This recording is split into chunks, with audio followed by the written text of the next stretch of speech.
Real talk, real live on BeExposedRadio.com.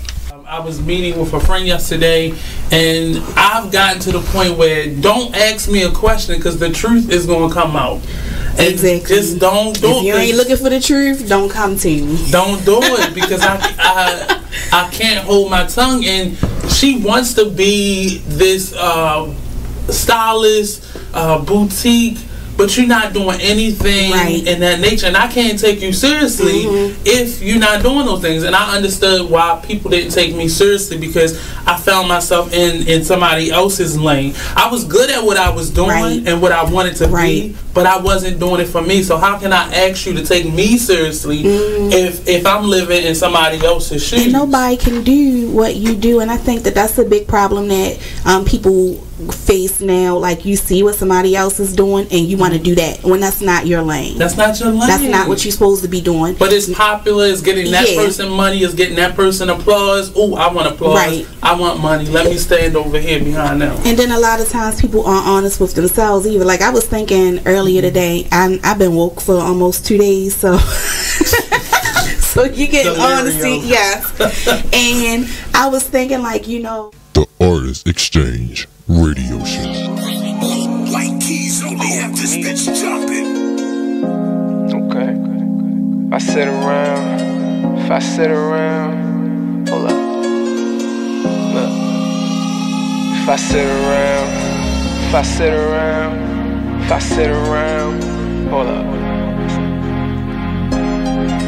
Yeah. Rub. If I sit around, I'ma smoke some more. Wasn't even thinking about smoke before, but I'm in my head and I'm in the bed. Don't know who I am, like I'm wearing a mask. Working mode, tell them where the cash. If you wear the cash, tell them where the cash. If you playing for you, gon' run it back. Don't make promises, but I promise that. Don't promise me, cause I ain't into that. Fell in love with that and got hurt from that. That was all over and the curtains back. Can't see you not noticing that. I'm letting it go, it ain't holding me back. Yeah, I'm on dice, but ain't come for the crack. Drinking with uncle, we only do jack. How I'm alive, I thank God for that. Praying about it, things getting better. Open it up with my name on the letter. Why you crazy about it? Saying whatever, you shy to be you. You know you gotta be you. Sometimes I need privacy too. Yeah, you know I ride. You know I ride, and you know you ride for me too. Yeah, you know I. Look, you like getting that hit for real. When it's me and Murray, just us, we chill. I'm in a rush to get off to get you. Never ever had to floss to get you. Pay the dues that it cost to kiss you. Rug burns on the carpet with you. Oh yeah. Come on, dog, throw this in there. Had to dedicate this to the homie out of New Orleans. Break. Said she wanna bump that. You wanna do it? Go ahead, do it. Are you thinking about getting your GED diploma? Well, here at the GED Pep Talk Center, we've got a number of pep talks that can motivate you. Sometimes things don't always turn out the way you want them to. You know that feeling? People look at you and don't believe in you. You want some gentle encouragement. Then you're on your way to your GED diploma and a better life. But I know they're probably just a little bit nervous. You can find it in yourself to take that first step. You can improve your future. You can do this. I know you can. You need to start pushing yourself. Now get your game face on and take the first step towards a better life. Hurry up. Don't make me repeat myself. Whatever level of motivation you need to get your GED diploma, we've got a pep talk that's right for you. Call 1-877-38-YOUR-GED or visit yourged.org for your pep talk and find free GED classes in your area. GED is a registered trademark of the American Council on Education. Brought to you by Dollar General Literacy Foundation and the Ad Council. You are listening to BeExposedRadio.com.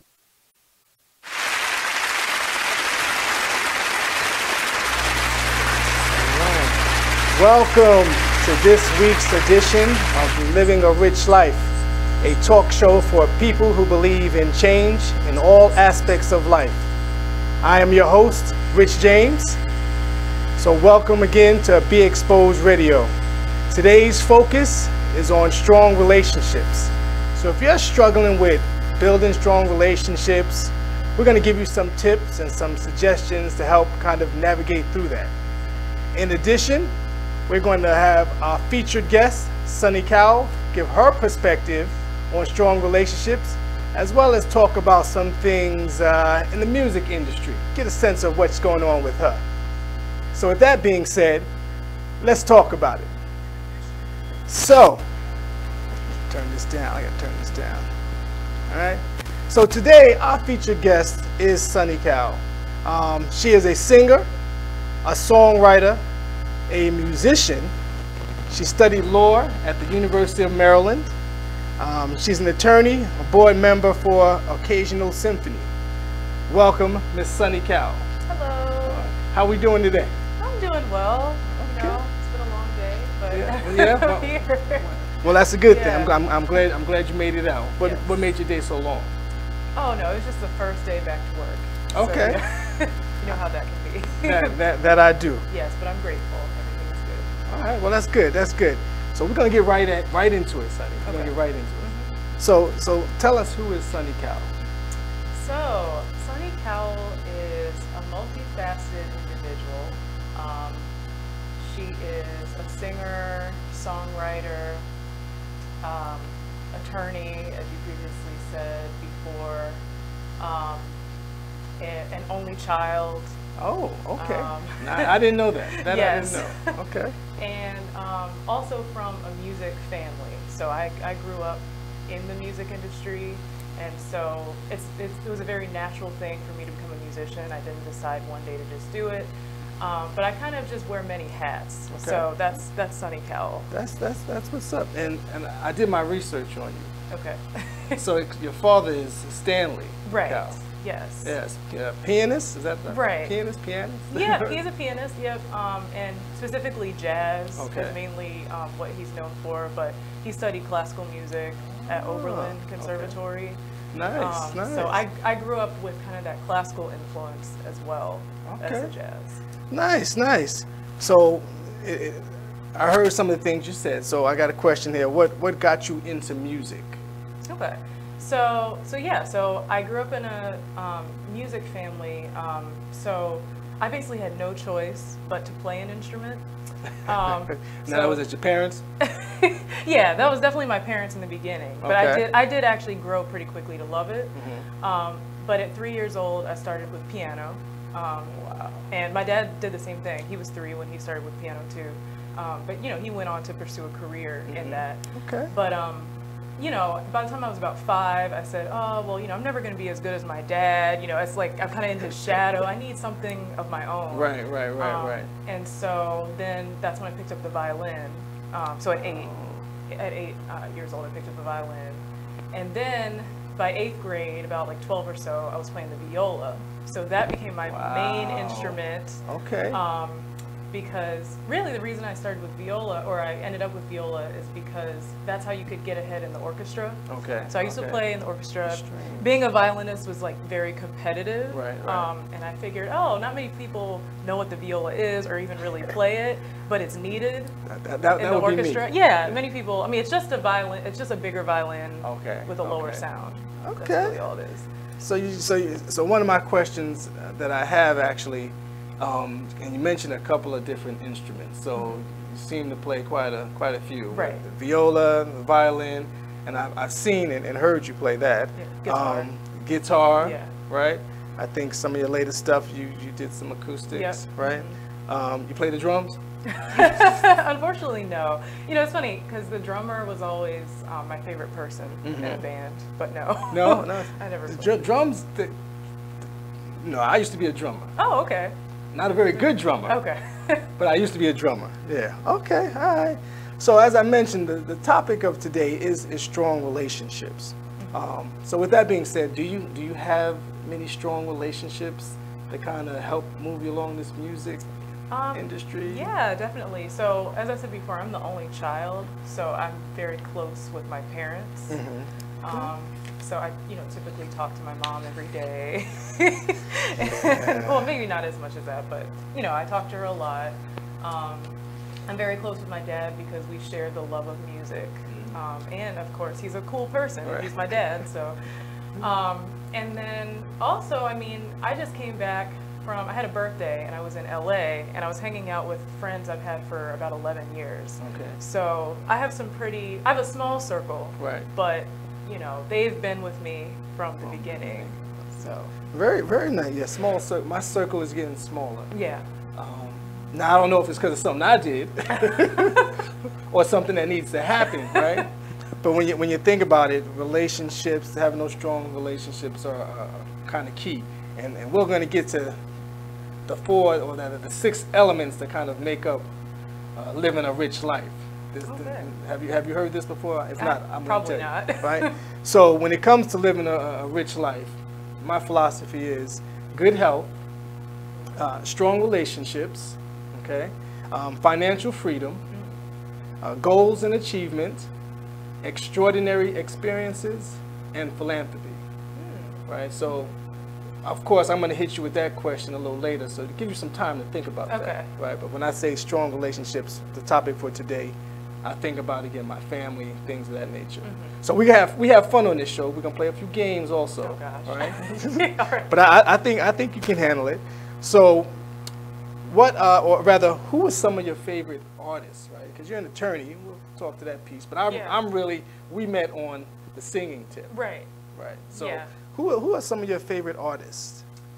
So there's a lot. I really love, I love Stevie Wonder and I love Donny Hathaway. I feel like he's underappreciated because I know he died kind of earlier in his career. But I'm influenced by him. I'm influenced by Boys to Men because I actually used to be in an a cappella group when I was in college, and if you listen to my music, you can kind of hear that I overdub myself a lot of times with different harmonies because I really love the sound of an a cappella group. And I like Mariah Carey, but I grew up, you know, like in the 90s listening to her. And then I'm also influenced by, I guess, some unlikely people like classical music artists. So like Debussy or Ravel, like some classic, you know, romance era kind of classical music. Okay. So see, it sounds like you got a nice range. Exactly.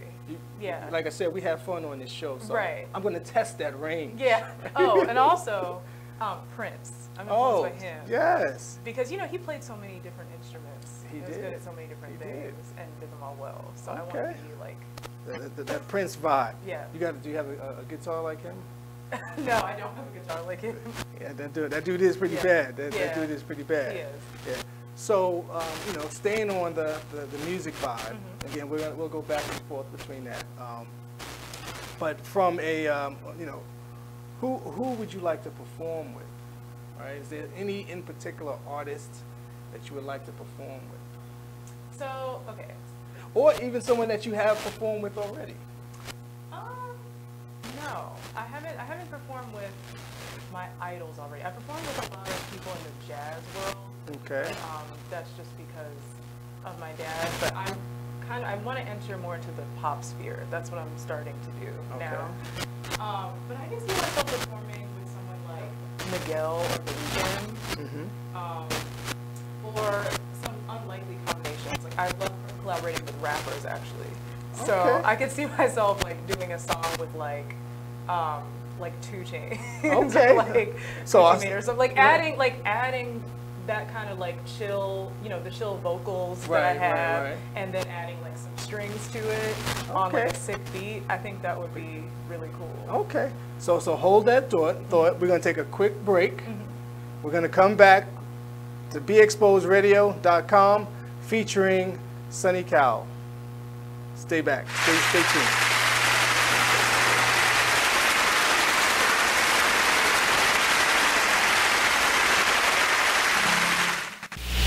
Join the Just a Bit Outside crew every Monday, 8 to 10 p.m. on BeExposedRadio.com. You want to start off? I think I'll get it out of the way on a who's not. Okay, do it. The Orioles. Right. They got swept by the Royals. They lost 4 in a row, and the last 5 games have all been decided by 1 run. The game before, or the last game that they lost before the Royals was the Nationals, and it was Weeders, of course, one with a home run, drove hit the home run. Right. They were going into that National series. It seemed like they were doing so well, and they just crapped out. They got that game postponed, so who knows when they're going to replay that or play that game. That's my first not for the night. Okay. Okay, I'm going to go ahead and weigh in on my who's not, and I'm going to talk about the San Diego Padres. The Padres. That's okay. You just took my answer. They're in last place in the NL West. They've lost 8 of their last 10. Their run differential is a negative 65, which is just horrible. So when you have well, let me just talk about run differential a little bit. It's kind of like the how much you're winning or losing your games by, pretty much. Yeah. Okay.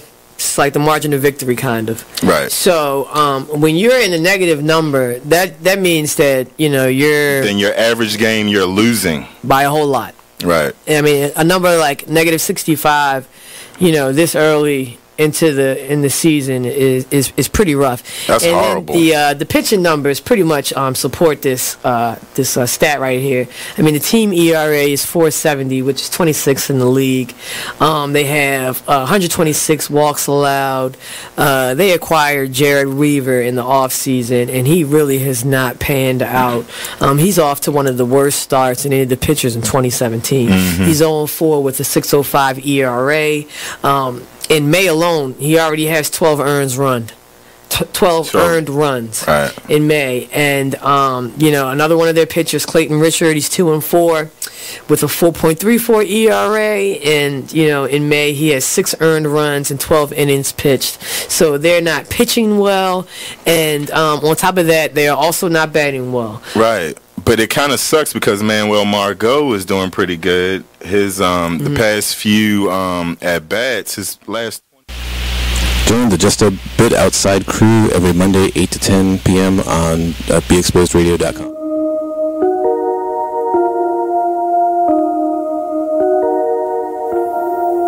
This is a Poverty ENT exclusive.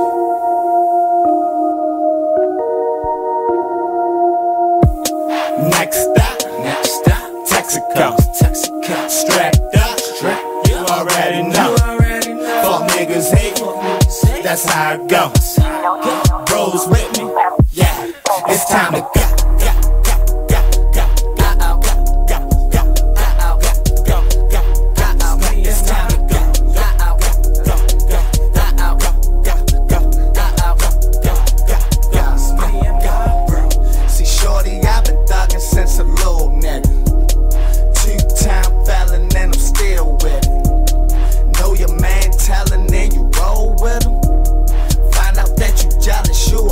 Nigga chose by another nigga, bitch. Damn, this chopper got 50 round clip. So this Molly and the syrup got me. You are listening to BeExposedRadio.com.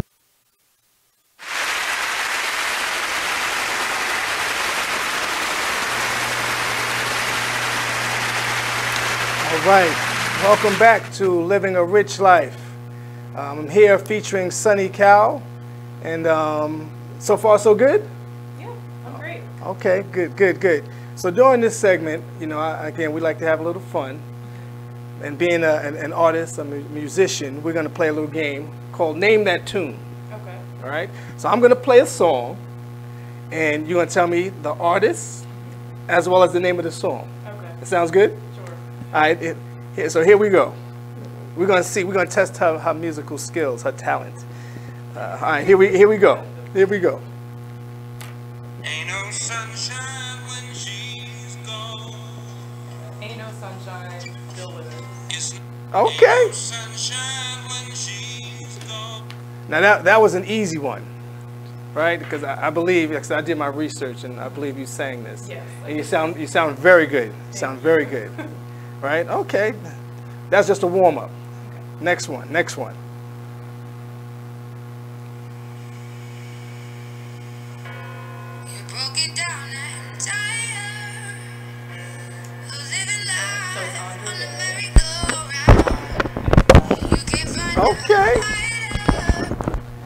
Okay. She thinks she good. Oh. Alrighty. This next one. Let's see here. I got one for you. Wait a minute. Alrighty, how about this one? While he finding the song you must have damn swap about one more time. Oh, we got it. Alrighty, we found the song. We're gonna get Sonny situated. Sometimes have a few minor technical issues.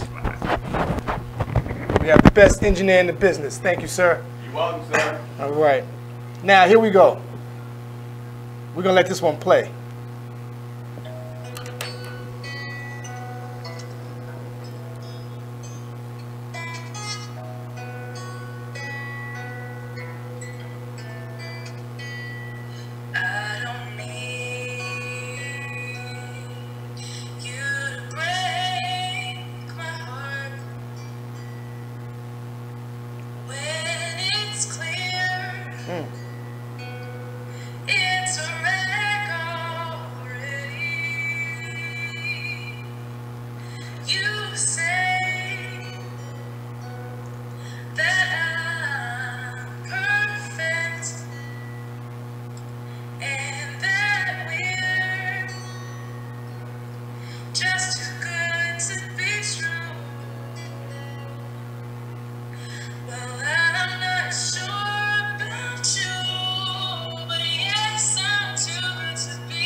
You know who that is?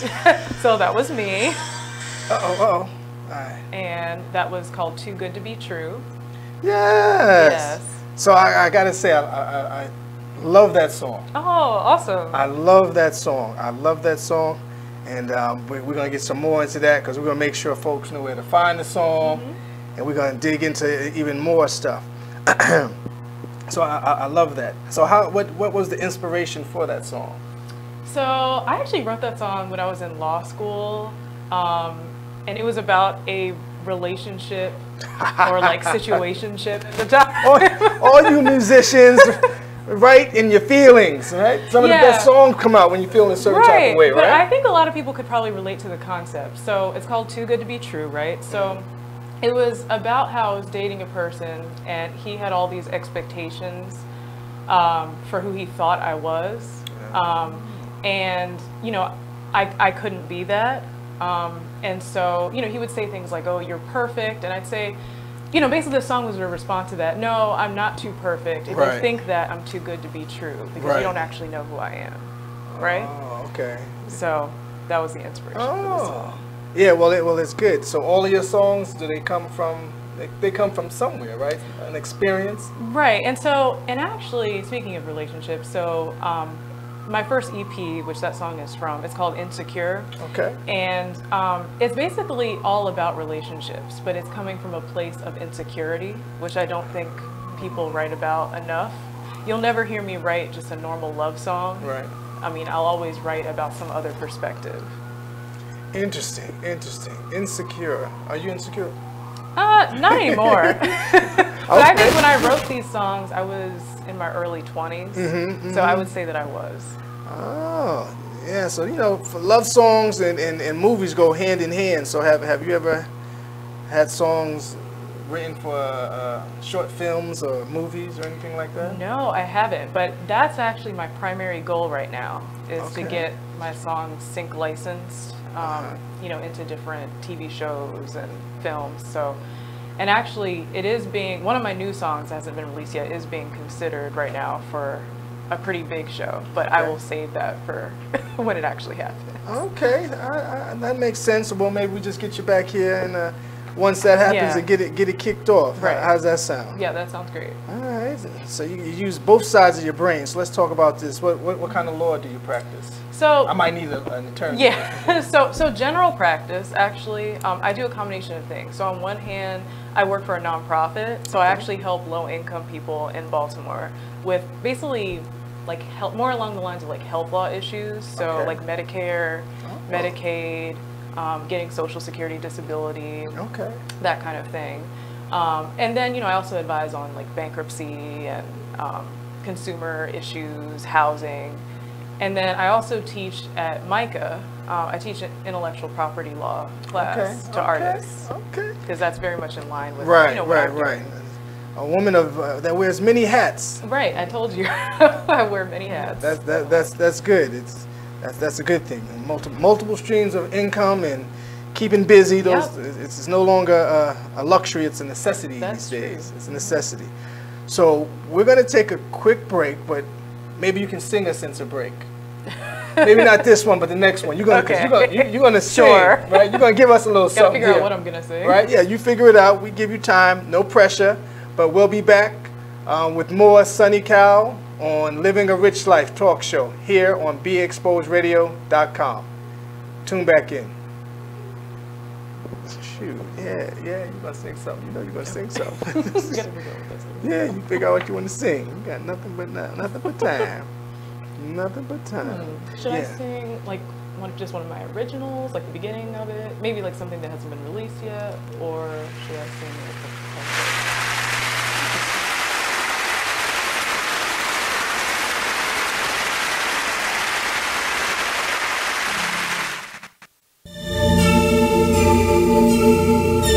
Like the one thing you always gotta remember is people gonna try to project their insecurities onto you.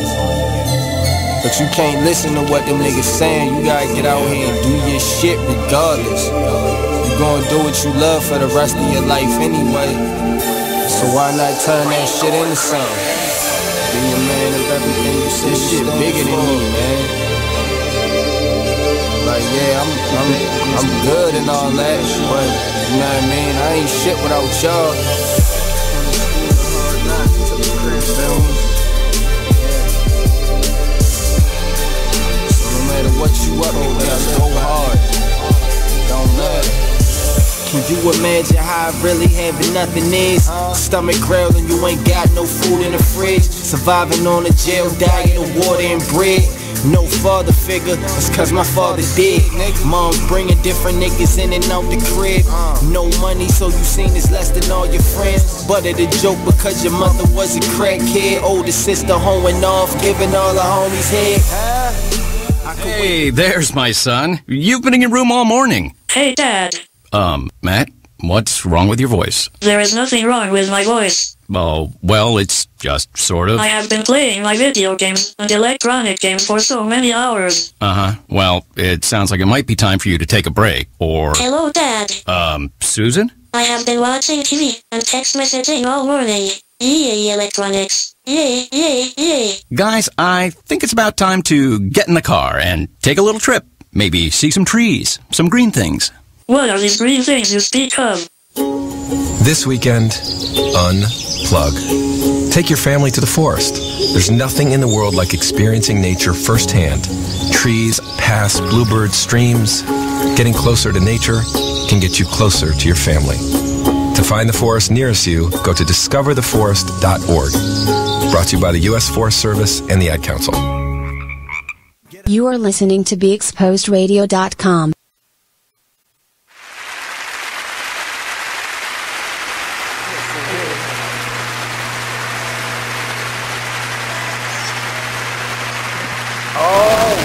Live. I'm a poet. We were just listening to some of Sonny's music and kind of talking behind the scenes, because that's kind of what we do here on Living a Rich Life. But we're back. We're going to keep this interview going, getting to know you. So let's get a little more. Do I want to say, dare say, personal? So what's some of your pet peeves? What pet peeves does Sonny have? Man, I have a lot. So one pet peeve I have is actually with Uber drivers. So, I like to be friendly and, talk to them sometimes. But then what happens is usually they ask me what I do. And if I tell them I'm a lawyer, then all of a sudden they're like, well, you know what? I am getting a divorce, so I want to ask you all these questions. Or, you know what? I am having a problem with my disability. Let me just get a free consultation from you since you're in my Uber. Wow. That's annoying. So it's the idea of people. Because sometimes I just want to relax when I'm in the room. Yeah, exactly. I don't want to talk. Yeah. Right. I just want to relax. But as soon as you tell them now they want to start having conversation, that's their way of getting in, though. Yeah. I'd be like, no, I'm good right now. I just want to relax. Right. That's what I do. Yeah. You know? Sometimes I do that, but I feel I like my ratings went down because I started doing that. 4, 3, 2, 1. No. Okay. Not that much. No. Yeah. Hey, you never know, right? So what other pet peeves, right? So for me, you know, and I shared this with our premier guest, squeezing the toothpaste in the middle, right? So even coming into the studio, like the rug was flipped over. Yeah. That just drives me crazy.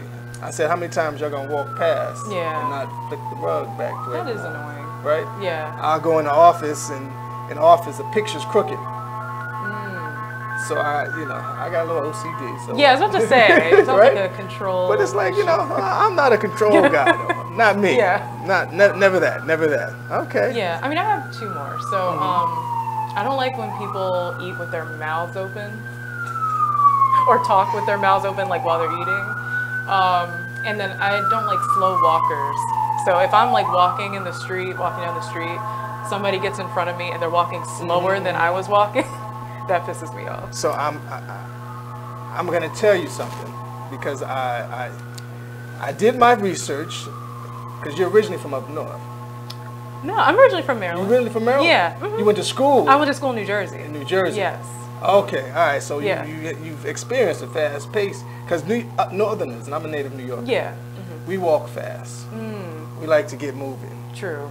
So I was like, oh, okay. Well, maybe that's kind of how that's. But you Maybe. just went to school in New Jersey. Right. Exactly. Okay. All right. Yeah, because we walk fast, but I ain't gonna lie. These days I don't walk fast no way. I take my time. I plan. I'm not rushing. Okay, so you're that slow walker in the street. Hey, you better go around. There's a whole lot of street. You're gonna go around me. Yeah. Believe that. Okay, so slow walkers. That's interesting. Yeah. Oh goodness, too funny. So you mentioned one thing. So how was the social scene for you, right? So you have your music. You're an attorney also. Yeah. What else do you do? What do you do for fun? Yeah, I do like to have fun. I mean, like I said, I have a small circle of friends, but they're great friends, and I like doing happy hour with them. I'm definitely a happy hour person. Right. I used to be more of like a club kind of person, but once I turned 25, I was like over that. Yeah. So it's different. There's extraordinary experiences now do no longer have to happen in the club. Right, that's true. The lounges. I mean, I'll go out 6 to 10. That's a good time for me. Yeah. Right. Now, Me if I'm too. feeling exciting or thrilling, then I might go a little longer. Yeah. But the other stuff, I just unless somebody's having a party. Right. Yeah. It has to be a friend or something. Right. I mean, and every once in a while, if I'm on vacation or something, yes, I will party hard. So I remember when I graduated from law school, a few years ago, I partied in Miami, and I was with my cousins. We're all around the same age, and we literally went from clubbing until 8 a.m. to breakfast. Then went to sleep, did it all over again. Nice. So every once in a while, if I'm really excited about something, then I can stay up late and have a good time. So you just you mentioned earlier you just got back in town. Yep. So share some of the places you went and. Yeah. So I went to LA, Los Angeles. Nice. And I hung out with some of my friends from 10 to 11 years ago when I went to Swarthmore College. And we all met up. Some of them live in LA, and it was just really great to see them. They're all really talented people. It was just great to see what they're up to. So that's those strong relationships, right? Because again, that's what the show is. That's the focus is. Absolutely. Right? So having those strong relationships, and it sounds like you had some extraordinary experiences. Oh yeah, there too, right? definitely. And back to, I know you said that. But I think there was a financial piece. Yes, living. Financial freedom. Yeah, financial freedom. We talk about that a lot with my friends. So it's hard to find friends that you can party with, but you can also talk to about like financial freedom and investing and stuff like that. Right. So that's a good thing. I got a lot of good friends in that avenue, and I'm trying to get there. Yeah. Right? The one thing I have to say, so those 6 elements, right? And if you take some time to look at the logo, Living a Rich Life, and it's a clock, right? It's not a clock. No, it's not. But it's a meter. Oh, a right? meter. Okay. You think about it. It's like a fuel gauge. I see. Right. So trying to keep it on that full side. When it's more to the right, that's going to be your assignment. That's going to be your homework assignment. That's interesting. I like that. Yeah. So each element, it's closer to the full versus the other. Right. So you got to continue. You got to continue to change. You got to continue to evolve. Right. So all right. So let's keep this thing going. So you tell me about the social scene. You don't do clubs. Yeah, I don't do clubs. I do like parties. Okay. Somebody has a nice party at their house or something. Can you dance? That's great. I can dance. Yeah. I can. Okay. I mean, enough. Honestly, going to law school though took a little bit of my rhythm away. like I just got very uptight, and I felt like. How does that happen? I don't know. Law school takes your rhythm away. Yeah. Okay. No, that's why lawyers drink so much. Oh, okay. And so do musicians. You guys. That's true. Right. And they do other stuff too. Oh, well. Not me. But Right. Not you. Yeah. Okay. All right. That works. So let me ask the question of what advice would you give to someone trying to get into the music industry? I would tell them to find someone that does what they want to do. So the music industry looks totally different than it used to. Being in the music industry doesn't just mean you want to perform all the time, for example. There are definitely people out there who want to be, in the forefront, they want to be performers. Then there are people who maybe are not as well known, however, they have their music in movies and TV, and you don't even know it's their song. Right. And you have people that teach music. You just have all these different avenues for music. So I would say you need to first figure out what your goal is in music, and then find somebody that's doing that, and then find out what their journey was. The other thing is more personal. So I ended up finding, well, you're going to interview my agent, Heidi Klotzman. Oh, yes. But she actually ended up being a big blessing, just because she connected me with the people that I needed to know for what I was trying to do. So you never really know how you're going to meet somebody. And I met her through joining the Center Club for a year. It's this club in Baltimore. Center Club? The Center Club, yeah. It's a racquetball? It's a, no, it's just like a professional, like a private club, but I just did it for a year. Okay.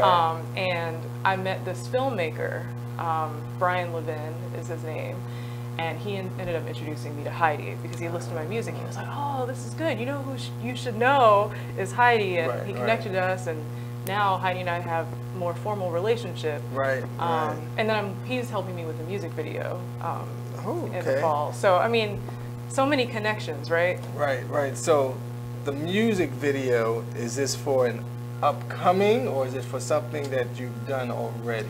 Upcoming. So I have three new releases this year. So one was a collaboration with a rapper from South Baltimore called Ernest Third. Oh, yes. Yeah. Yes. And it's called Modern Dreams. It's on his EP by the same title. Oh, you did mention, does he rap? Because we've had conversations. Yeah, yeah. Me and we've had conversations. And that's also produced by Mighty Mark. Yes. Known within like the Baltimore club scene. Okay. So that already came out last month? No, 4th of July. That's right, it came out 4th of July. And then I'm working with Mighty Mark and TT the artist, who's also a rapper. She's born in Baltimore, or raised in Baltimore. Or, I'm sorry, she's not born. She's from Florida originally, but she reps Baltimore, but she now lives in LA. So, she's on the scene, was also in the Baltimore club scene as well, and kind of brought that sound to LA. But that's the song that you heard, Center of Attention. Oh, yes. Or I sent it to you. I did hear it. Yes, you did hear it. You got the exclusive. Yes. It's not out yet, but... And it's very nice. I definitely got to say you have a lovely voice. Thank you. You definitely have a lovely voice. Yeah, and then there's... the last release this year will be actually an electronic dance music collaboration with Neil Paul. Oh, okay. Yeah, so he's a DJ and producer. Yeah, we're gonna get Neil on here too. That's the Yeah, plan. yeah, you should. Yeah. These are all folks that I've run into, I've met in passing. Kind of, you know, some of my folks been in contact to try to talk to them. But yeah, okay. See, greatness surrounds itself around it. Yeah, I mean, I hope so. I'm trying to be great. That's why I'm hanging out with y'all. That's why I'm hanging out with y'all. But yeah, so there's going to be a music video for "You Belong Here," which is the EDM song with Neil. Okay, so a center of attention, and you belong here. Oh, okay. So folks, you got to look out for these things because they're coming, and you don't want to miss them. Yeah, and they'll get lots of reminders. I'll post about it. You belong here. Yep. Okay. See, I'm writing this down because my memory ain't what it used to be. Oh, yeah. It's definitely not what it used to be. I think you heard a snippet of "You Belong Here" as well. Yes. Yeah. I've heard quite a few things, like I said. Yeah. I've seen you playing the guitar. You lucky I didn't have a guitar. Yeah, I know. I couldn't really bring it. I came straight from work. Okay. To here. All right. No, that's okay. So do you get nervous when you perform? Oh, definitely. Yeah. Yeah. But I mean, my theory is that if you don't get nervous before you perform, you're probably not going to have the best performance. Because nervousness means that you care. Right. So, and any time I didn't feel nervous, I definitely messed up. Big time, which is only maybe like, 2 times in my life where I wasn't nervous. Gotcha. So it's not a good sign. Yeah. I mean, I was very nervous the very first show, which was last week. Oh, yeah. I think I still get a little nervous because, like, okay, you want to make sure your guest is comfortable. Yeah. When you want things to go off without a hitch. We got a good team here, though. Like I said, the engineer is great. So far, so good, right? Yeah. All right. I mean, I don't know. I don't know if everybody can hear me or not. Yeah, they can hear you. They can hear you. Everybody can hear you. Yeah. You got your mic. You mic'd up. Okay. We got you some water. Yep. So you good? I'm good. Yeah. We ain't gonna let you dry mouth up in here. No. All right. So let's keep this going, because again, we got nothing but time here. I think you answered that. That's good. So, because again, this is just for fun here. So you've traveled. You do a lot of traveling. It sounds like. Well, just recently. Okay. So I now, speaking of relationships, so I'm in a pretty recent relationship, but we got very, very close. We've known each other for a while, but he's someone that I enjoy traveling with. So, before I didn't really have a partner that I could travel with. So now it's just nice to go places. So I am. Well, I can, right? Right. Yeah. I'm gearing myself up to go away for my birthday. Oh, and by the way, happy birthday! Thank you. Right, birthday was the August 11th, right? So happy birthday! So it was like a friend birthday gathering. Exactly. Right. Yeah, I had planned the trip maybe 6 months ago. Okay. So, okay. Yeah. Nice. And so wait a minute, you just told me L.A. Where else did you go? Okay, so L.A. and before that I went to Belize. Oh, okay. Been there. Yeah. Oh, you've been to Belize? What part of Belize have you been? Right where the ship took me. Okay. So like. It starts with an R. What's an R? What was So was it Belmopan? Was it? Oh, I only went. That was last year. One of the keys, Ambergris Key, or Belize, I don't know. Not Belize City. Okay. I don't remember. Yeah. Okay. There are a lot of places. Picture, I got the pictures to prove. Okay. All right. Right. They had the color B, E, the L, the I, the Z, and the E. Okay. Right. Yeah. I don't know either. But it was nice though. Were you in the rainforest or on the beach or like in the city? It was like I want to say it was almost like a resort. I mean, it was definitely for tourists. Oh, okay, it was a resort. It was definitely like for tourists, but we did actually go because I like to go to the folks. I like to go to the neighborhood. Me too. That's where you really experience. Right. I didn't go too far because I had daughter. Yeah. Ooh, excuse me, but definitely like to go and mingle with the commoners, so to speak. Right. The natives. The natives, we yeah. call the them commoners. Yeah. The natives. Yeah. I'm sorry, I don't want to offend anyone. Don't take that the wrong way. Okay. All right, so we have to take another break, as they say, and then we'll come back, and we got another little word game. Okay. Right, and a word game called I Say You Say. Then we have a special part of the show that I call it's Living a Rich Life moment. Okay, I don't know what that is. But I know you don't, but we'll be back. More Sonny Cowell here on BeExposedRadio.com, Living a Rich Life talk show. See you in a few minutes.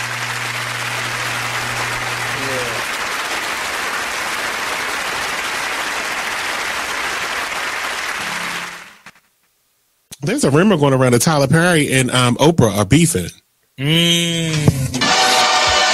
Well, let me tell you about this.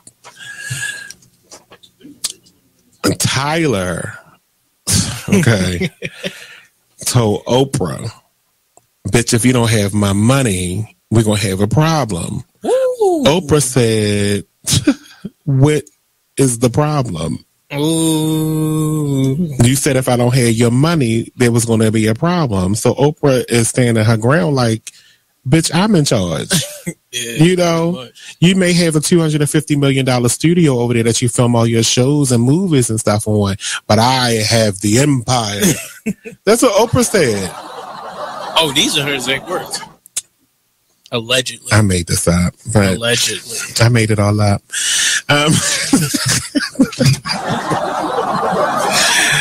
But there was a rumor that they were beefing. But Tyler confirms that they don't have any issues. So it says it was recently reported on the rumors that was swirling that the twosome were on the outs over constructive criticism of a Perry show. Well, I got some constructive criticism, and we can be on the outs, Tyler, and I don't give a damn, because I'm going to make a promo out of this anyway and share it to your page. I need the scenes on Have and Have Nots to be like 5% shorter, each one. I want you to watch an episode of The Young and the Restless, because this is supposed to be a soap opera. No one's dialogue on The Young and the Restless is like this. You don't have to talk about the random plant in the corner for 25 minutes on one damn scene. They talk about random plants. It was a blood stain on the floor for 5 episodes. I can't take it. We need to pick this up. I'm sorry. I love the Have and the Have Nots, and I continue to watch it in this 5th season, but I get so mad when I can go get myself a glass of water and come back and he had just started the next sentence in his first paragraph. I can't stand it. They just want to get the point across. It's not but you don't get the point for 4 episodes. It's too much. So, now according to ET Online reports, Tyler Perry has a pre-cut and dried response to a pretty cut and dry response to the rumors about him and Oprah. Here's what he says. It's completely false. You are listening to BeExposedRadio.com.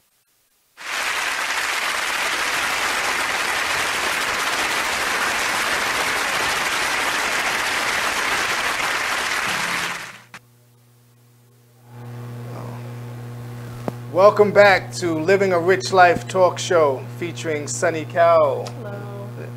Yeah, so we was chatting off air, and again, like I said, we like to play games, right? Because give you an experience, an extraordinary experience. So this game is called, it's a word association.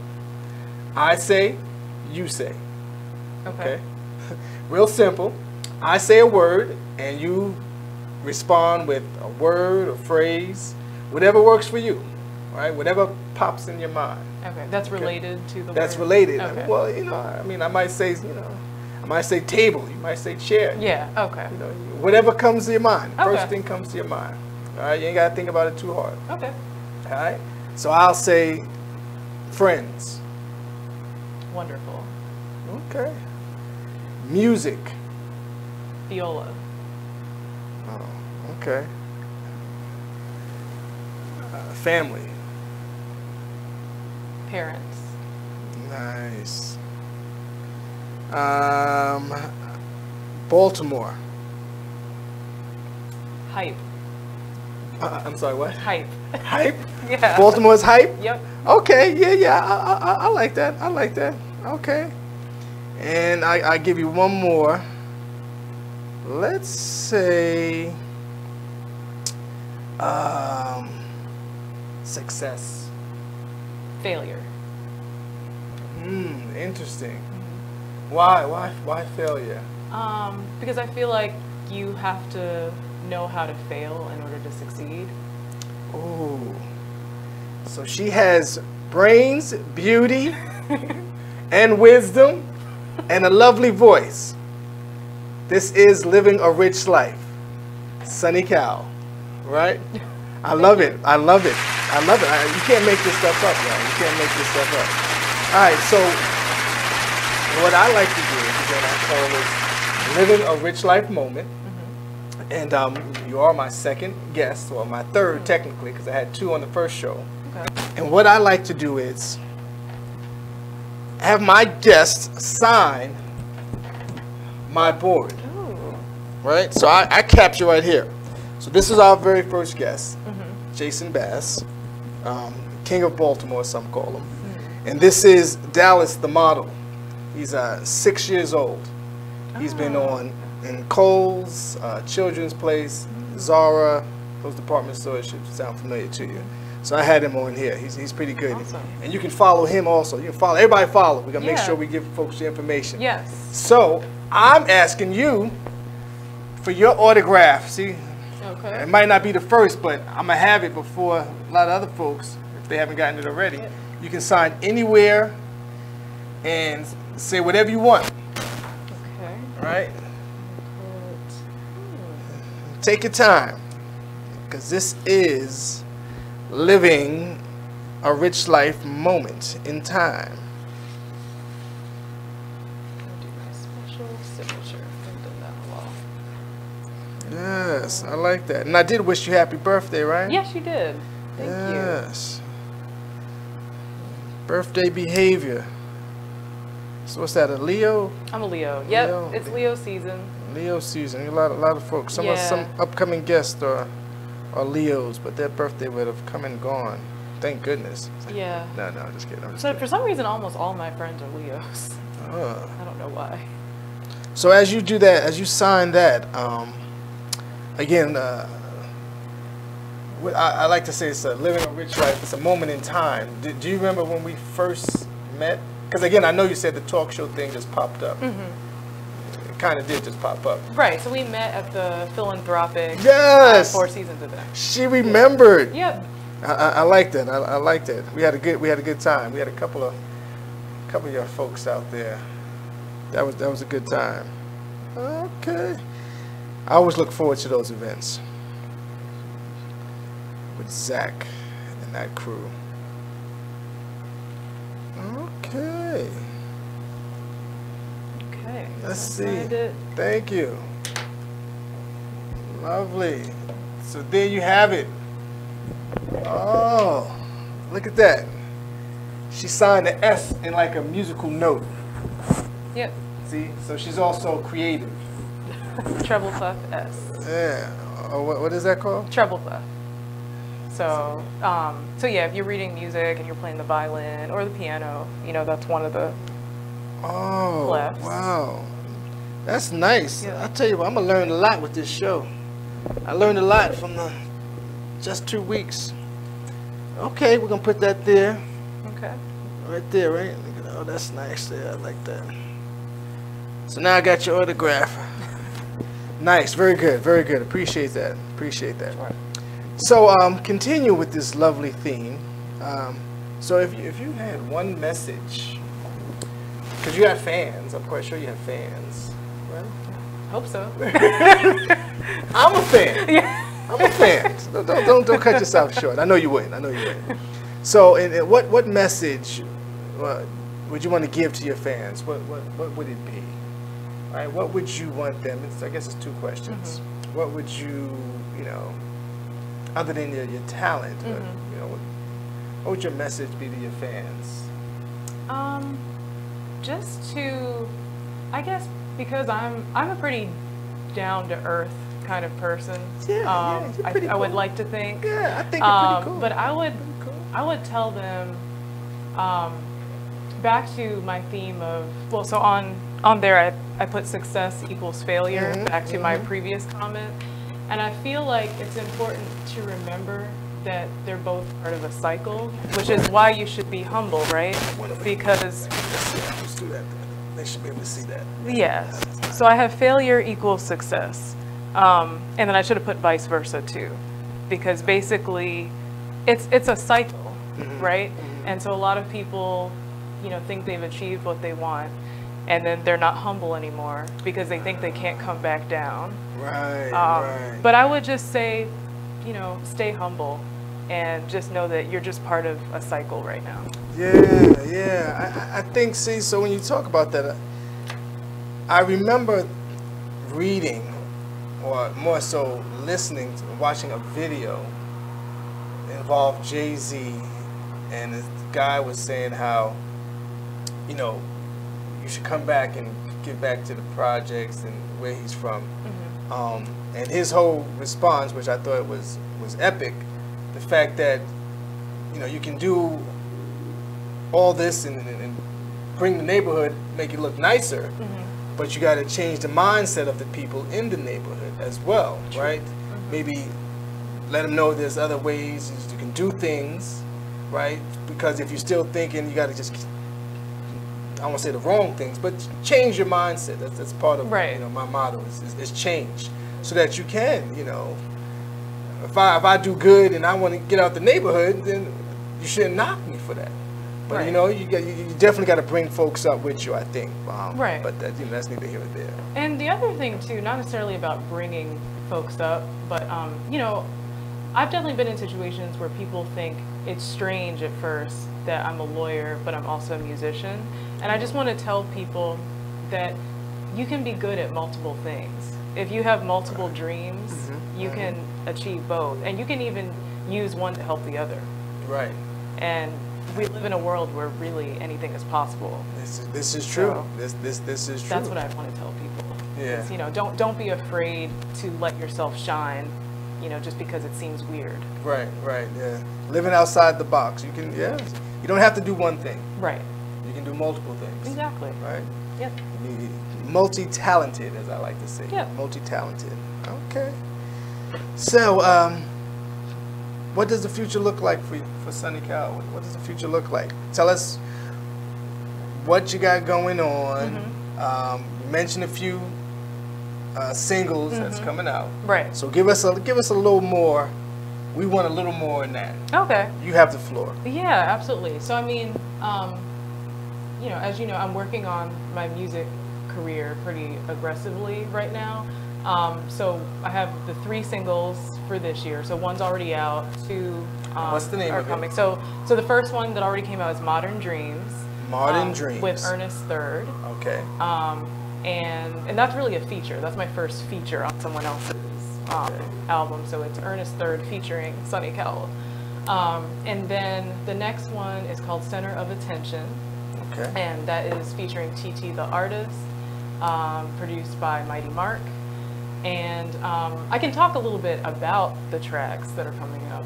So that one is interesting because it kind of combines the Baltimore club sound with, I'd say it's Baltimore club meets Music Soul Child.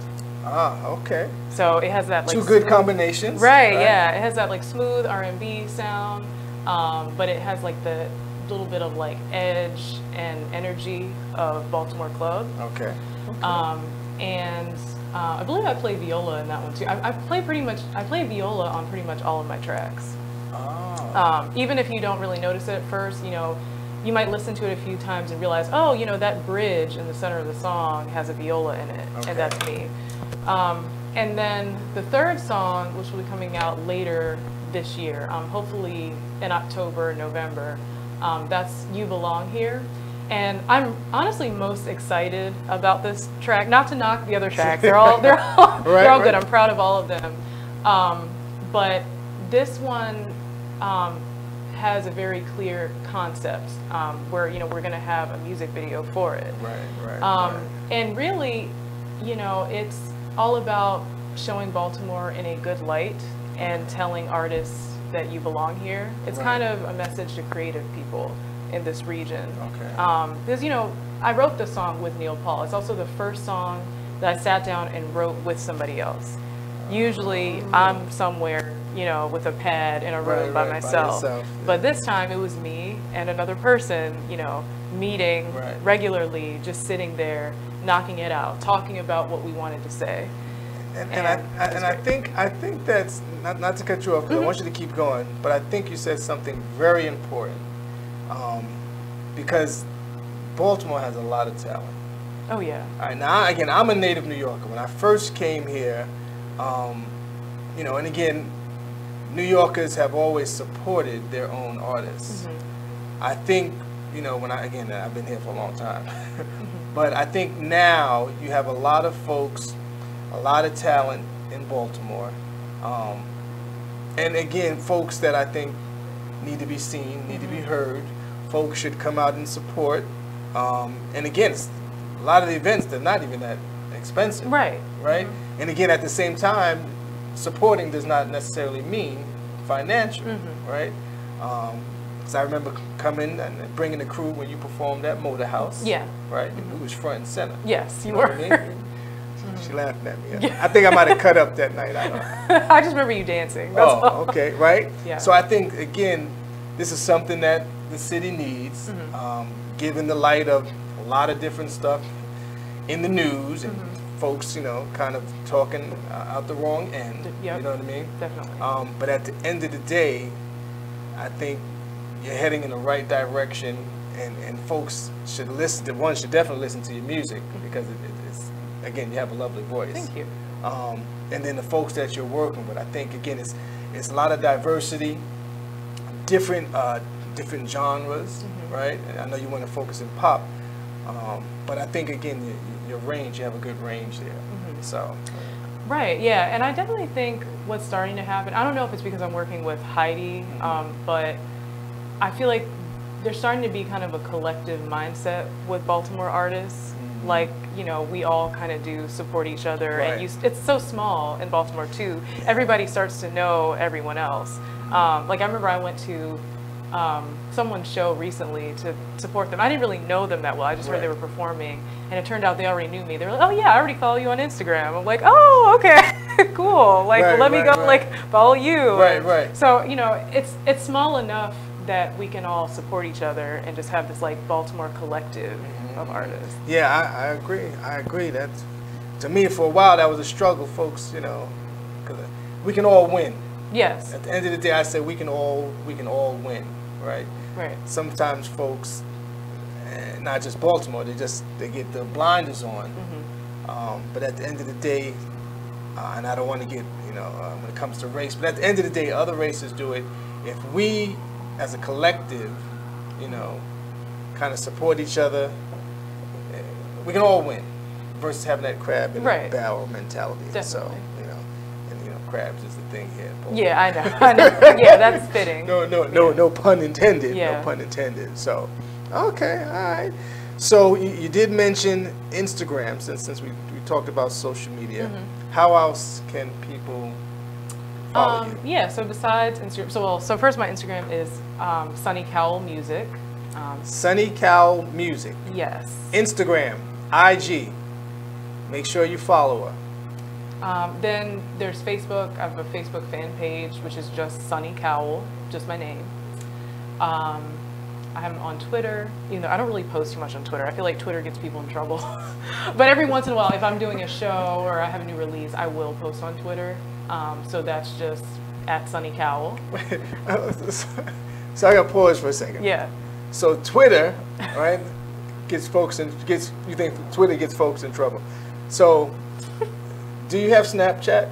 I don't. Don't. Okay. So my other guest, my first guest, Jason, he called it Snap Rat.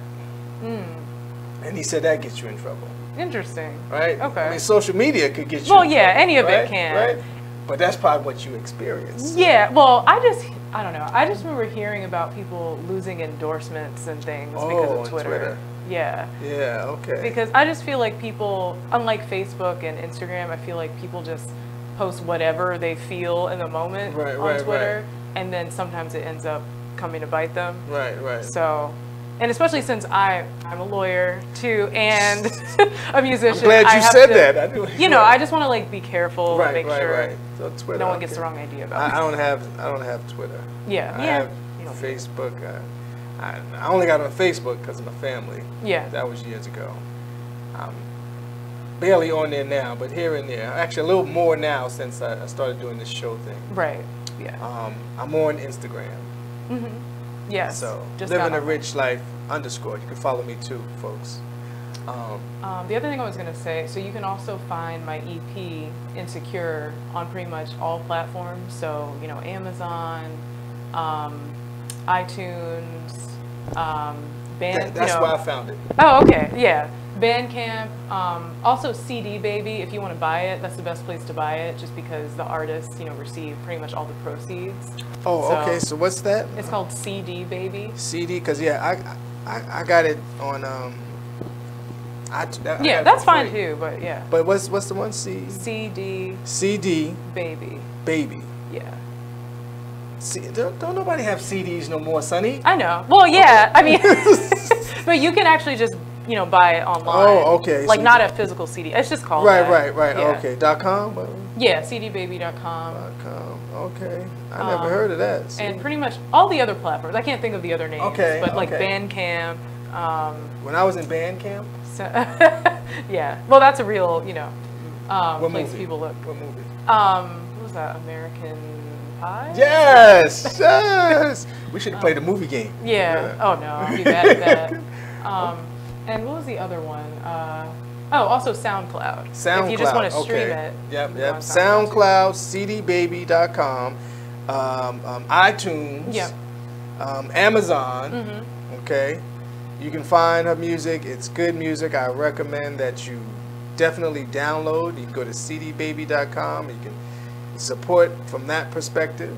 And again, it's a good sound. I'm telling you, it's a good sound. I'm not making this up, because if nothing else, I think you've known me for a decent amount of time. I've always been a straight shooter. That's true. So that goes back to the strong relationship. We developed a strong relationship from an event.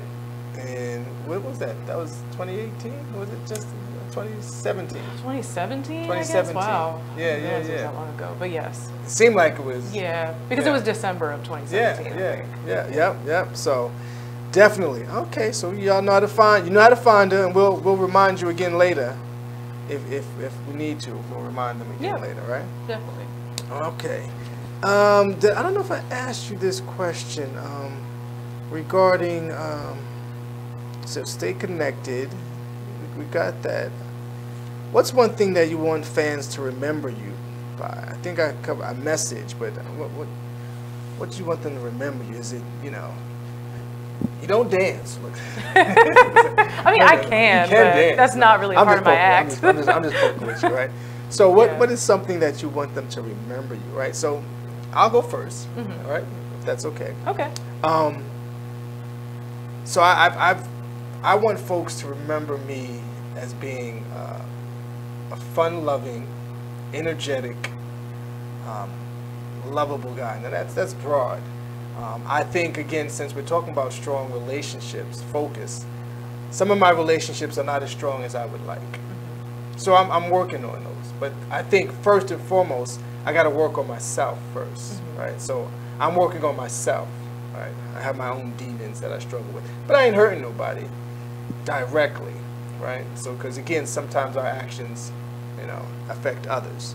So I think, again, from my perspective, I do want to be known, because we all need that. We need that emotional connection. We need that spiritual connection. Anyone that is okay with going off on their own and saying they don't need that human interaction, they're lying to themselves. Okay? Because we need that as humans. So what, from your perspective, what do you want folks to remember you as? I want people, so I have two pieces for that. So I have people, we got time. So from the relationship perspective, I want people to remember me as a good listener. Okay. I want people to remember me as compassionate and as genuine. Okay. So like a real person. Right. And then from the music perspective, I want people to remember me as a chameleon in music. So meaning, you know, I basically want people to, I don't know, one day listen to an R&B song and like, you know, hear my voice and say, oh, that's Sunny, but then also listen to a country song or a rap song and hear me singing or hear my viola in it and say, oh yeah, that's Sunny again. This is a cool track. Right. Like I basically want to transcend different genres. Okay. I don't want to just be stuck. Right. In one type. Yeah. Don't want to be one-dimensional. Right. I do not see that happening. Yeah. but I just want, you know, to be known for a signature kind of sound, something that, you know, is clearly identifiable, but it's like, oh, you know, that's Sunny, like she's just in some types of stuff, you know. Yeah, that's Sunny just doing her thing. Yeah, to just be surprised, you know, to be refreshed by the music. Okay. Well, yeah, I think you're on track to do that. Definitely. You see, I do my homework, like I said. So on the scale of 1 to 10, because again, you know, I threw out there, we're talking strong relationships. I mean, I said family, and you said the parents, and were your parents strict? So I'm trying to think about that. They weren't necessarily strict. When did you first start dating? I was 16. Okay. When I started. I mean, I don't know if that's late or early. That's like kind of like standard, normal, right? Yeah. I guess so. Yeah, they're just very protective. Okay. So it's not that they prevented me from doing certain things, but they would just, like, they would basically worry me about it. They would, you know. That's what parents do. Yeah, exactly. They would give me anxiety about things by telling me all the risks of doing it. Right. And so they would just convince me not to do certain things. So I guess, I mean, maybe that's a good thing, right? Maybe they were good at their jobs. But parenting is definitely a job. Yeah, but I feel like they kind of talked me out of doing, you know, silly things, and it's not like they said you can't do this. So, so on a scale of 1 to 10. Okay, so scale of 1 to 10. In terms of strict, I would say maybe a 7. 7? Oh. Okay. Yeah. So I mean, pretty strict, but not the worst. Like tolerable strict. Yeah, that's interesting. Okay. I say that's interesting, but you're an only child. Right. I have 2 older brothers and a younger sister. So when I think about, you know, my parents, my mother in particularly, she was really kind of easy on me. I mean, but again, I ain't causing no problems. Yeah. You know what I mean? I did pretty well in school. You know, I was an athlete, all that other good stuff. Did my other siblings. So I just find that always interesting how our parents shape our relationships and who we are. All right, so we're gonna go and take a quick break. Sunny, why don't you sing us a break? You ready? You ready for that? Sure. Give us a little something. Nobody can say that all things are bad. Whenever you're here, you're with me. With one day to ourselves, just roaming the streets. Forgot all about my grief, and nobody can say that you weren't right here whenever I needed comfort. No time on our side, no weight on our hearts. You were there with me. Yes! We will be right back. BeExposedRadio.com, Living a Rich Life talk show featuring Sunny Cowell. Yes.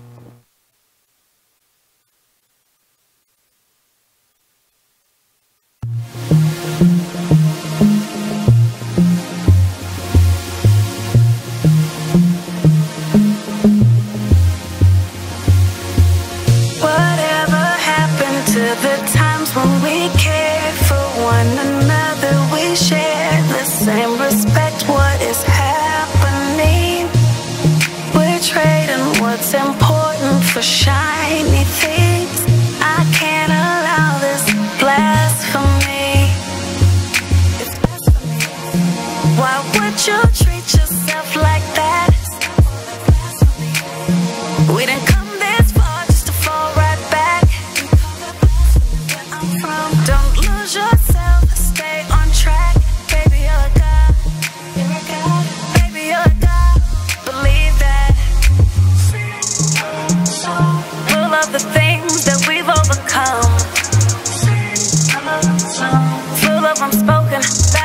one. You're so much better than that. Sometimes the truth ain't always catchy as rap. So chasing cheese or you'll get stuck in a trap. Go get your crown and never render it back. No, it's blasphemy. Why would you treat yourself like that? Stop all that blasphemy. We didn't come this far just to fall right back. Baby, you're a god. You're a god. You're a god. Hi, I'm LeVar Burton, and I'm proud to be a book person. How do I choose a book? Sometimes it's the cover, sometimes it's the title. I guess I'm pretty visual. If a book's really impressing me and the writing is really good, I will peek and see what the last paragraph is. Because the endings of books should rock you. I am a book person, and if you're a book person too, read to a child and spark a lifetime of ambition. Join me at bookpeopleunite.org because reading is fundamental. A public service announcement brought to you by Reading is Fundamental, Library of Congress, and the Ad Council. You are listening to BeExposedRadio.com.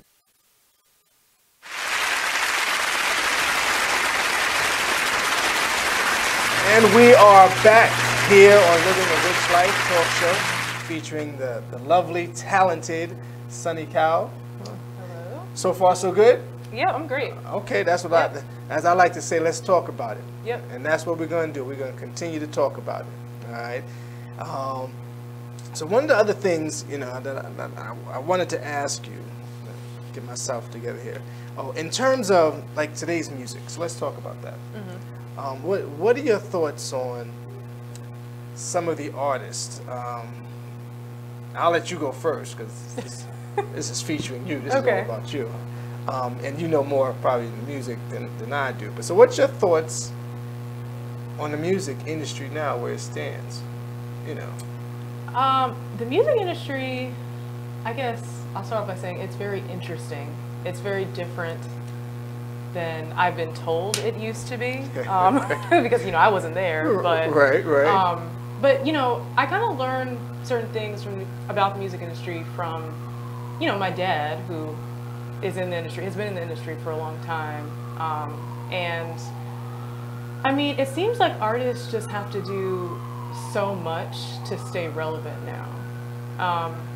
So, you know, you need to perform, so you need to have shows, you need to have, you know, your music in movies or film, or you have to kind of have a big streaming presence.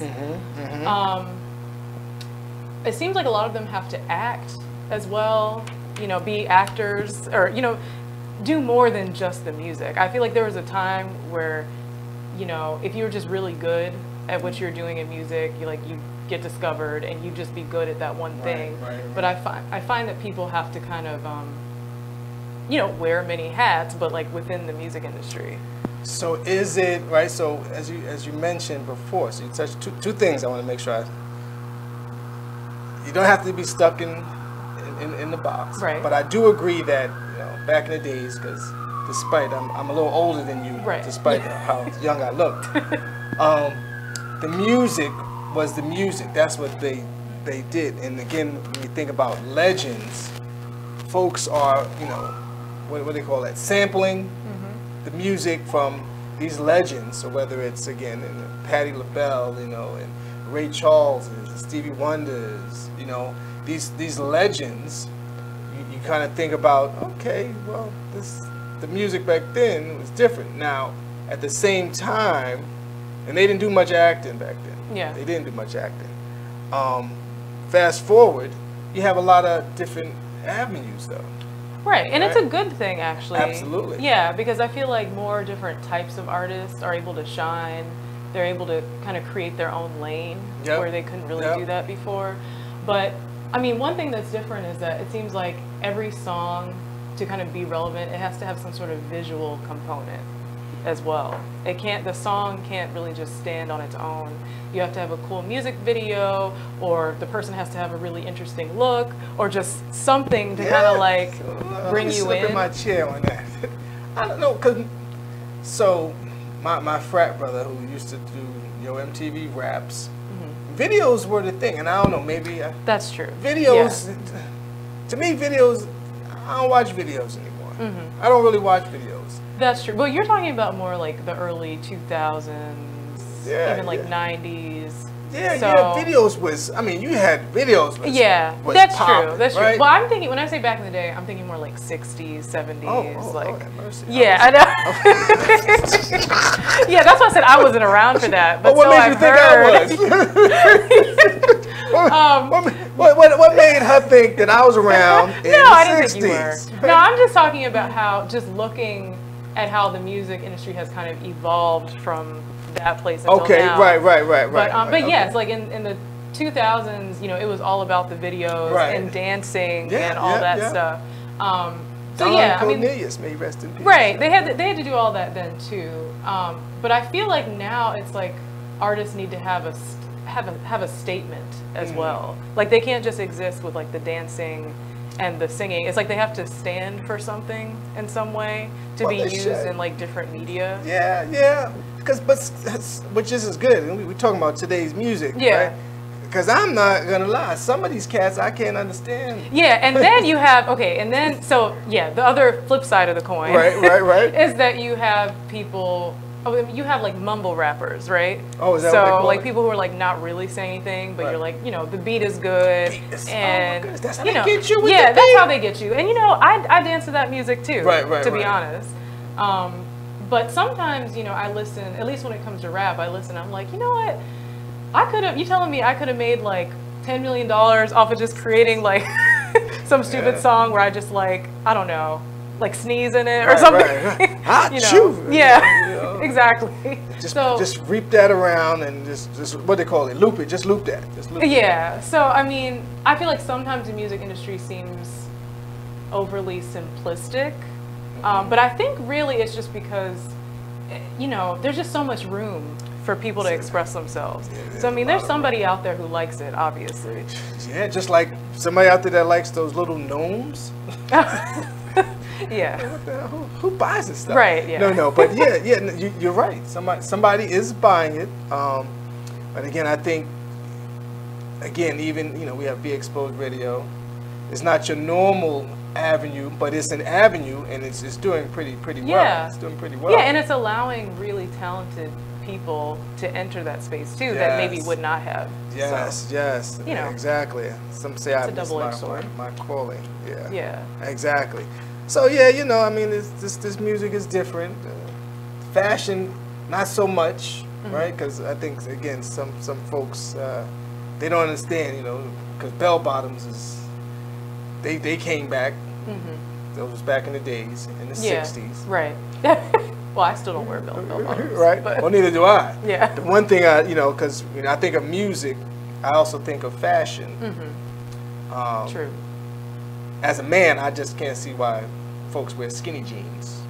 I love skinny jeans, Well, as a woman. But right, yeah. right? Skinny jeans. Yeah. I know. I just, you know, the models, you know, because, you know, men have that issue too. They see the models and they're like, oh, I can rock them skinny jeans. Just like women sometimes, you know. But again, I love women, all shapes, form, and sizes. Women are beautiful, especially black women, talented black women. So, you know, it goes hand in hand. I say all that to say fashion and music.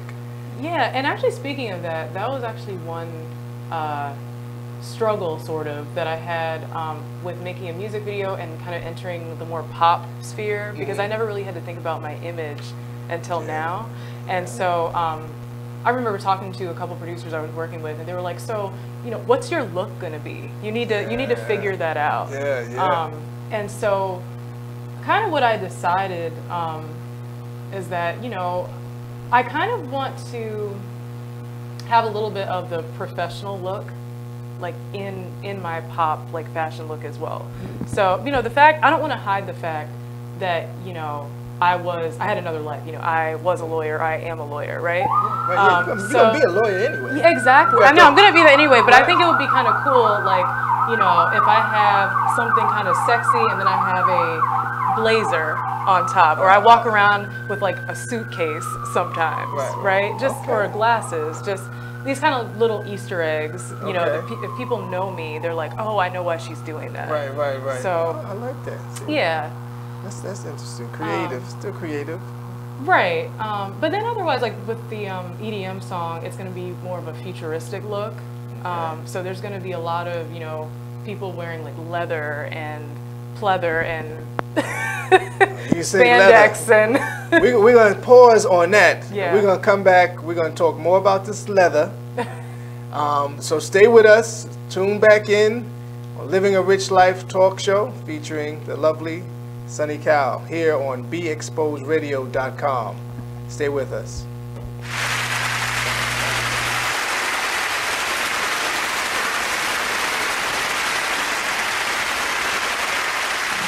Take a minute and listen to this flashback of the It Is What It Is radio show. Viral. Make sure y'all share us. So, please. Miss Entice. All right, Miss I got Vicious. Okay. Vicious. Favorite place to have sex outside the bedroom? Anywhere. Oh, that's not an answer. That's not an answer? Specific. Outside of the bedroom. You mean where have I? No. Like where's the spot you like to have sex outside of the bedroom? I'm gonna keep it real. I'm not a forced fucker, so I'd rather be in behind closed doors, but I've had sex. I mean, outside. you still can keep it, under the roof. I'm just saying outside of the bedroom. Yeah, outside of the bed, like not in the bed. Living room. Oh, okay. Living room. What about the living room? The couch. Okay, what position? Then from the couch, you can roll onto in my case, I had carpet, so you can move from the couch to the floor. Then if you really want to get creative, you could go over to the sink in the kitchen and the aisle. So what kind of carpet was it? Was it the plush kind? Was it the stain master? It was plush. It was plush. It was the plush. But I got one of them other mats over, like a little area rug.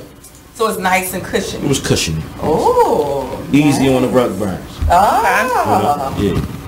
Mm-hmm. All right. Now you did mention the kitchen. Turn this up. You did mention the kitchen. Now, are we opening the fridge? Have you gotten creative with ingredients? Shall we say? One time I was like, you mean as far as have you props? Or would you? If not, you gonna leave me hang? You mean props? Props like far as whipped cream and all that? No, I don't need it. But I mean, I've done it. Oh, see, there we go. Like that. If you haven't, or have you? I don't like sticky stuff. I don't. Okay. I've done it, but I don't like it. Can I jump in? Can I check in? What's your favorite condiment to use? My tongue. Sir, you cannot shake that on the salad or the eggs. No, let me stop. Wait a minute, time out. No. Speaking of salad, okay. No. Not sight, but we'll go ahead. Am I about to answer the last question? Am I prepared for this new? I was interception. Well, go ahead. What's your favorite condiment before you? You are listening to BeExposedRadio.com.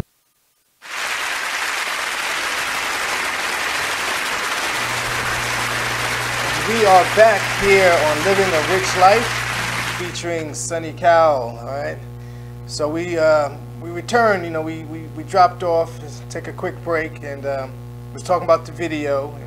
It's gonna be a good concept. We'll leave it at that. How about that? Right. It's gonna be a good concept, something new. All right, but we're gonna stick with the whole, today's music. I want to know from your perspective how difficult, right? Because I do have some friends that were in the industry. They're still in the industry to a point. Difficult, not too difficult. Who you know, how much of it is talent, how much of it is, stay to it, Yeah, I mean, I feel like it's a combination. I think you do have to have some luck in the music industry. Okay. And because you do need specific connections. So I'll speak from experience here. So in the beginning of the show, I was talking about how my primary goal in music is to do sync licensing. So to have my songs in films and TV shows and all of that. And honestly, before I met my producer, who's already had his music in the different shows, I was kind of just running around like a chicken with my head cut off, because I didn't know anybody who knew the right people to kind of look at my music, right? Okay. In terms of sync licensing. So finally, just because I happen to be working with somebody who already had their songs, you know, in different films and everything, they already had the context for the main, you know, licensing agency, and then they were able to submit my music. But yeah, it seems to be pretty hard because there's such a monopoly on it, even though there's so much opportunity for sync licensing. You know, you have all these streaming services, you have Netflix and Hulu and all these all this original content being created. You know, we need music, new music, more now than ever, actually. But it's still a monopoly on who, you know, controls getting it placed and all that. So you do have to know the right people. Yeah, because what's some of the big labels now, right? I don't even, I remember, but I don't know if they still, you know, Def Jam. Oh yeah, all the record labels. Yeah. Who's that? Well, and also a lot of people are making music without a label now, so that's one difference. Exactly. That's huge. Yeah, and I like that actually, because you can control your product more, and you can kind of emerge as an artist, say this is who I am, see who likes it, and then maybe a record company will pick you up if you've shown that, you know, these thousands of people like you, or shown that you can generate some income. Yeah, exactly. You know, or you can decide not to go the record company route anyway. You know, there are plenty of people who have done that and have been successful. So I don't know. I mean, I think the record company used to be more important in the beginning, a long time ago, but now it's kind of like that next step. Like once you've already had some success, then they're there to kind of like catapult you. So it's interesting how that's changed. Tremendously. I think that's a big piece. So I'm sitting here looking at, you know, so I don't normally like to talk politics, but how some artists, you know, they support, again, you know, just they support who they support, and I'm just sitting here looking at some of the history of artists and how they get engaged in politics. Do you see yourself doing something like that? Using their platform, let's say, because you know athletes do it. Yeah, right. That's true. Shoot, as an artist, you know, because they no longer, they say not entrepreneurs but influencers. Yeah. To me, it's still two different things, but right. Right. Is that something that you would use your platform of? I mean, yes. If I felt very strongly about something, I would. But I tend to stay out of politics. Right. But essentially, I mean, and I think that's mainly because of the place where I work. We're actually not supposed to outwardly show favor, you know, in certain politics. So that's most places. Yeah, exactly. So I mean, I always worry about getting in trouble, I guess. So I don't really do that. But I do think I do plan to use my music to actually say something. So whether it's something political or it's something based on class or race or something like that, my music will always say something that people can relate to. Very nice, very nice, as it should. I mean, back in the 60s. When you were not alive. When I was not alive. But I think, you know, so that's one of the things, right? The music back in the days, in the past, let's word it like that. There was messages as a result of what was going on. Yeah. Right. And no pun intended. What's going on? Right. Right. What's going on? That was World War II, I think. That had some relation to a war. Yeah. Right? Who's that? Was that like Vietnam? Vietnam. Yeah. It might have been Vietnam, right? So, it's a classic, but again, folks were making songs like that, right? Yeah. I don't watch much TV. I do try to listen to the radio, but I haven't really heard anything, right? So, you know, again, I think a lot of songs that I've heard, they're relaxing, they're soothing, they have a message of love, of you know, kind of relationship things that you're going through. Right. Again, staying on topic. But some songs, like I said, we talked about the mumble rap. Yeah. But I don't think there's a lot of messaging in the music these days. Right. Right? Yeah, that's true. I mean, every once in a while, there is some music with a message, and I feel like that makes it easier to be heard, honestly, because there's so much like mumble rap and stuff that doesn't make any sense. Who has some music out there now that I need to know? Yeah, well, I mean, or not necessarily. I'm thinking more of people who empower with their music, not necessarily talking about a specific incident. No, I'm talking about you just feel the music. You know what I mean? You could feel it. You know, when it plays, you stop washing the dishes. Yeah. You know. Right. You start. You know, if I play something right now, I might get up and start dancing. Yeah. You know what I mean? That's what I'm talking about. I haven't really heard anything like that in a while. Yeah. You know what I mean? True. And I like, you know, so that's where I think, you know, there's some of the difference with today's music versus in the past. You know, having that longevity, because even after when they're gone, folks are still listening to their music. Right. Well, okay, so one thing I have a hard time doing, though, I try to stay away from political events or, like, you know, reaction songs and stuff like that, because to me, it can come off as corny. Okay. So I have a hard time, you know, writing a song about that and then people saying, oh, this is so cliche, or this is too, you know, kumbaya, or, you know what I mean? I don't want to be corny. That's the one thing I don't like. Nobody want to be corny, right? He's singing a song, oh, you're corny. Yeah. You got a talk show, oh, you corny. But yeah, I think you know what I mean, right? It's kind of hard to do that. I follow you. Yeah, nobody wants to be corny. Yeah. So again, for folks might be thinking I'm not being rude. I'm sitting here scrolling through some today's music news, and this is where I get my news from these days. Everyone has a device. Well, CNN. Oh, okay. Yeah. You was looking at my phone. Yes. Yeah, on my phone. That's where I get, and they got some stuff. You watch? You go to World Star Hip Hop? No, I never actually. I mean, it's only if somebody, like, if a friend shows me, oh, you got to watch this video on World Star Hip Hop, then fine. Oh goodness, World Star. Okay. Oh man, too funny. So I got a question here for you, because again, you mentioned you have the family background of singing. So what was it like growing up as Stanley Cowell's daughter?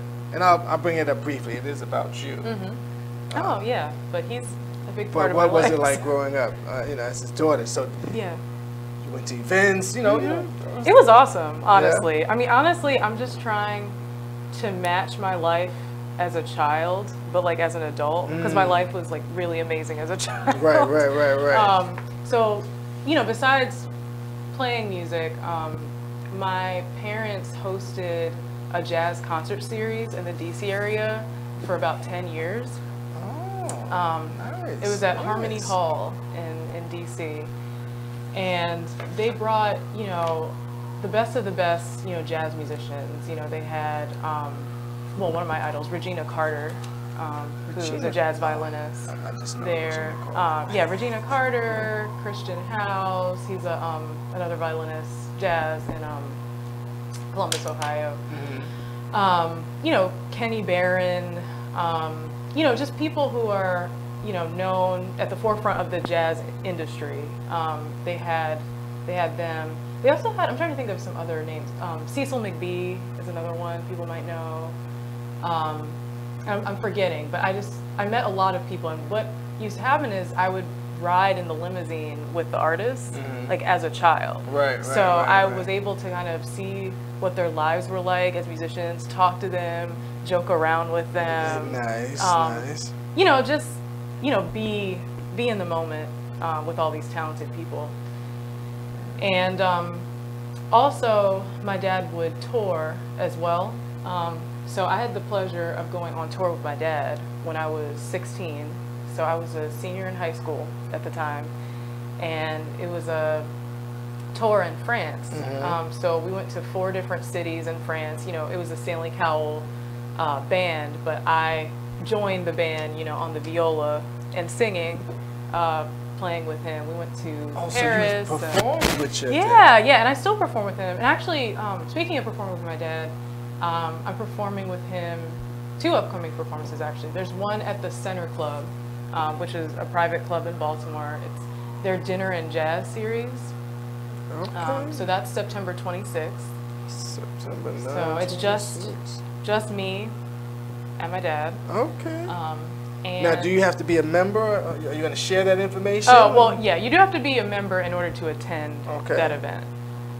So I can't get no tickets? I don't think, I have to check into it. It's also kind of expensive. It's like $90 a person to go to that. It's a private event. Oh, okay. I like private events. But the other one is at Keystone Corner, which is this new Keystone Corner jazz club that opened in Baltimore.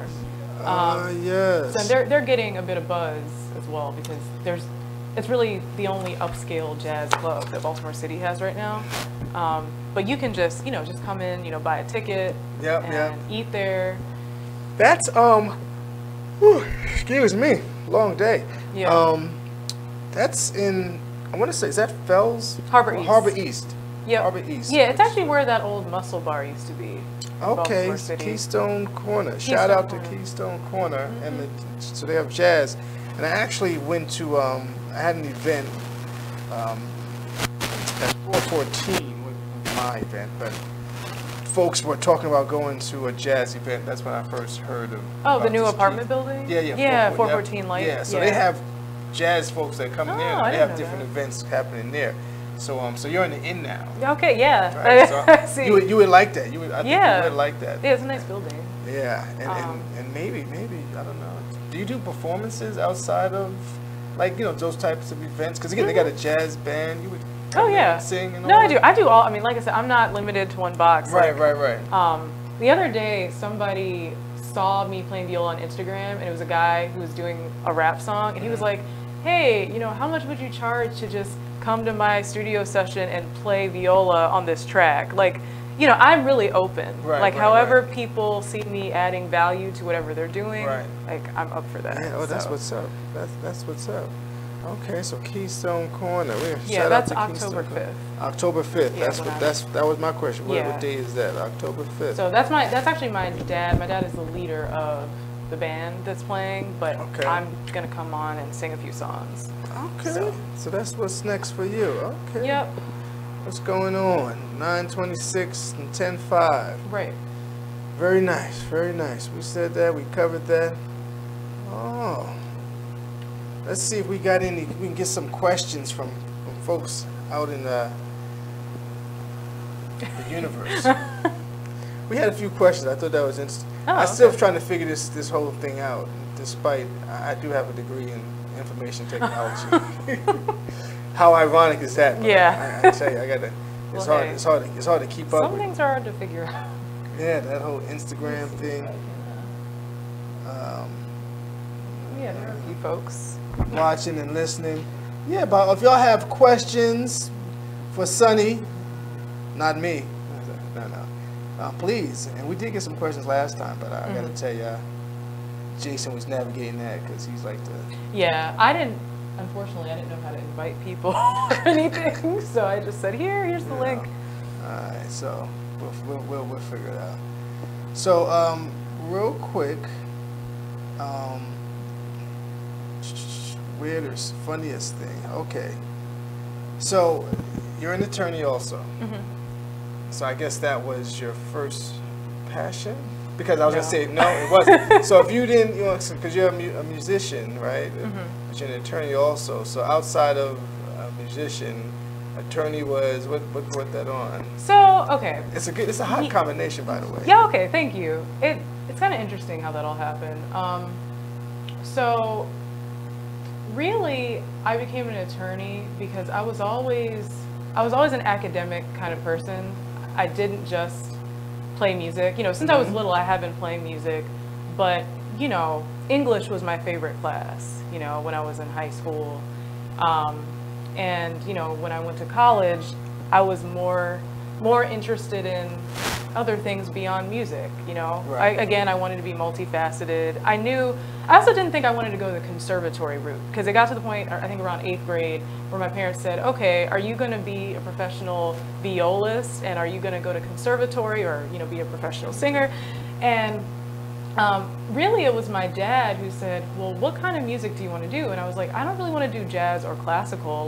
That's great to have that foundation, but I'm really trying to do the more popular music stuff. And he was like, well, honestly, you don't really need to go to conservatory for that.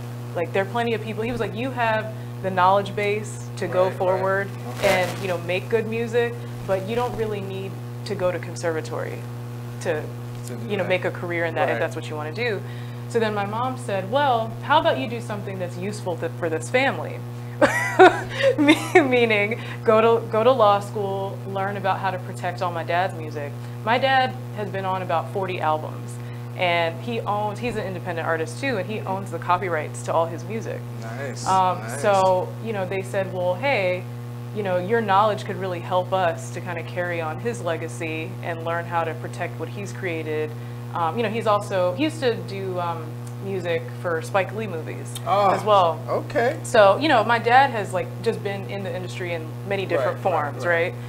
In the forefront and also in the background for certain things. And so, you know, they just said, hey, why don't you do something to help us? And I was like, you know, this is interesting, so sure, I'll go to law school. And that's how it happened. That's how it happened. And ain't nothing. Hey, that's the strong relationship, having those parents and they set you. That's what they do. That's what they do. Yeah. So we're gonna take a quick break. We're gonna close out the show at some point in time, as I like to call "Living a Rich Life" recap, which I get to literally read something. But we're gonna go out. Again, I love this song. We're going to go out, so hopefully you guys can hear it. This is Sunny Cowell from her Insecure EP, Here With Me. This is going to take us into a break. All things are bad whenever you're here. I was listening to it.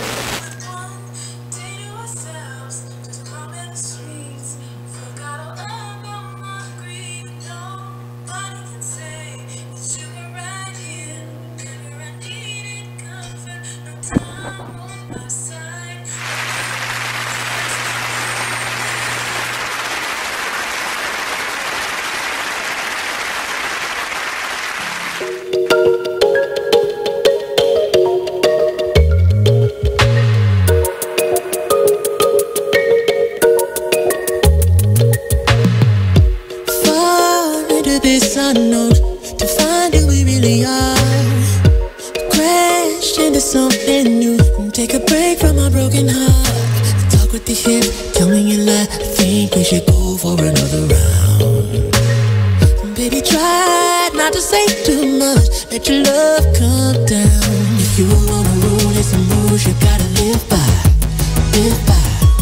Stay true to your cool, make a move. Don't wait on nobody else.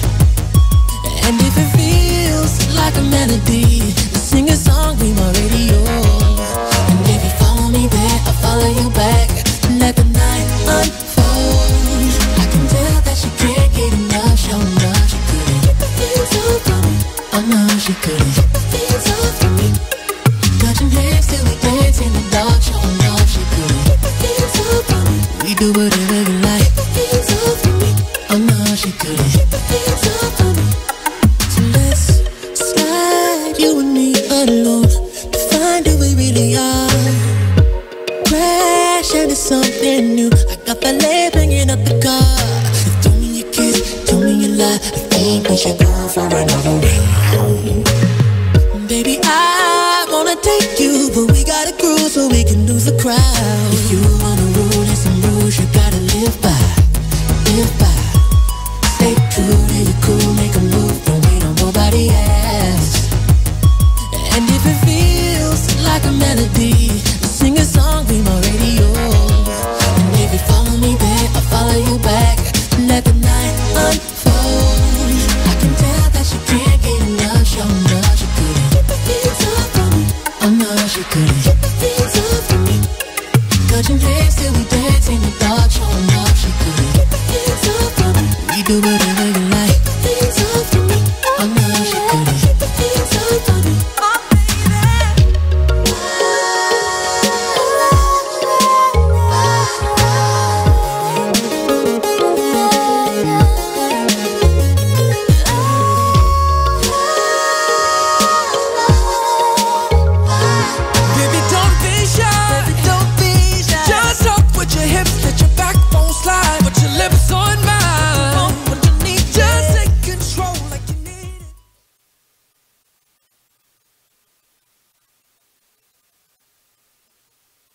You are listening to BeExposedRadio.com.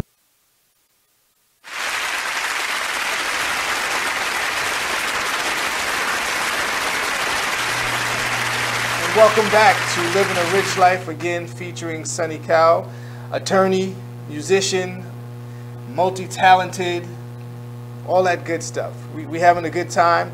Some of the offline discussion has been pretty good, learning each other, and pretty much just kind of hanging out, having a good time. So we're gonna keep it going. During this segment, you know, I'm gonna what I like to call Living a Rich Life recap. Kind of go through my last spiel of strong relationships, right? Because we talked about a lot of different things. And this is really the time where I ask that major question.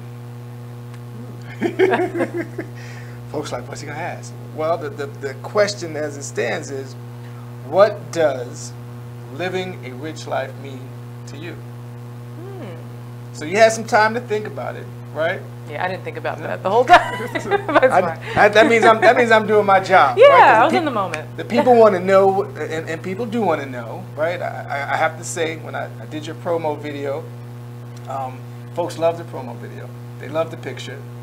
Thank you. So you know, I had nothing to do with the picture, but my folks helped with putting the whole thing together, which it went off pretty well.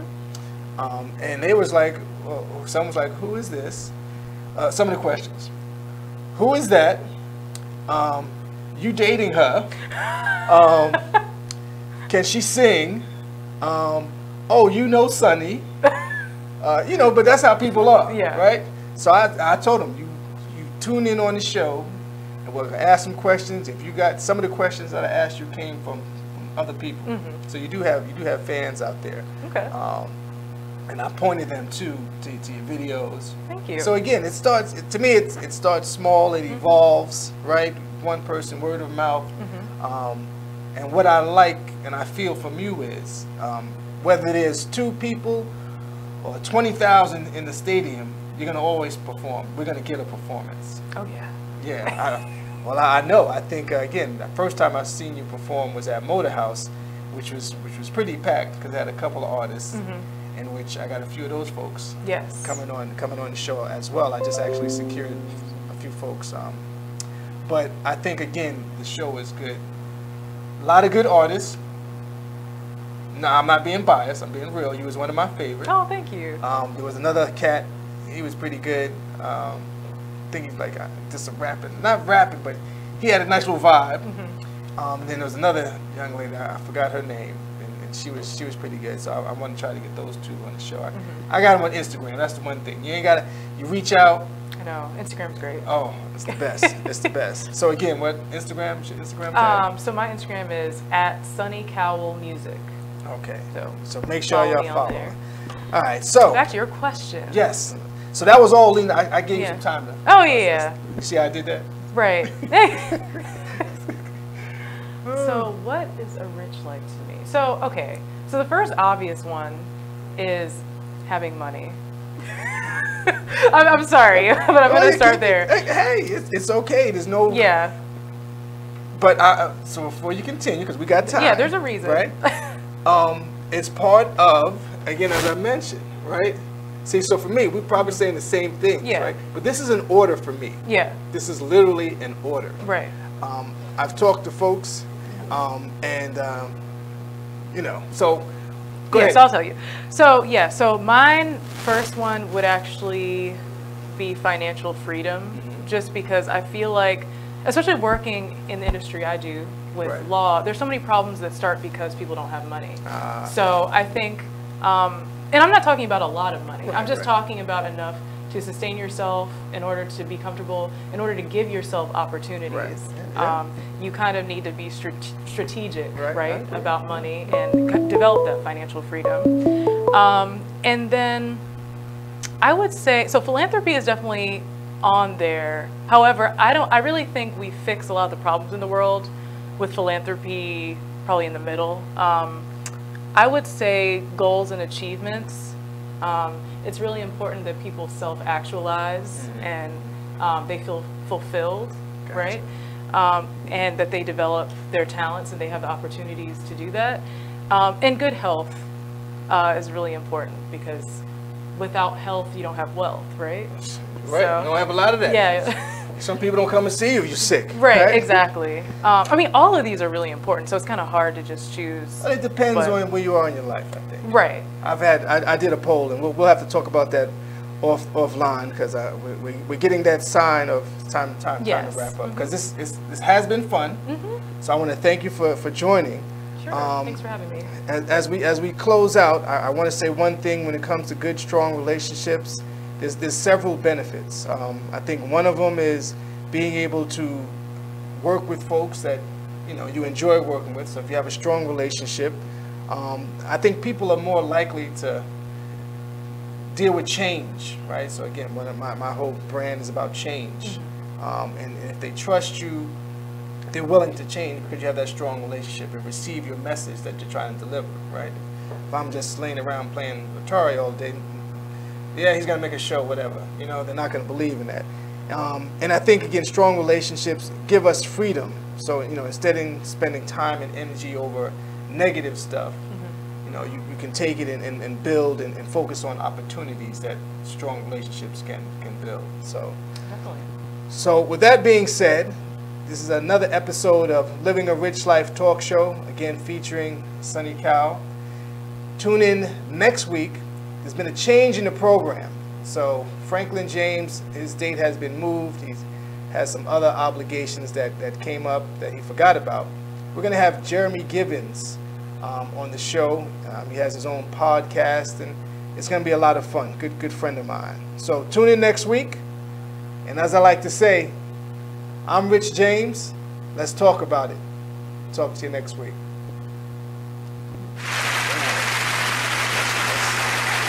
Yeah, so I get cold, and I was asking people, so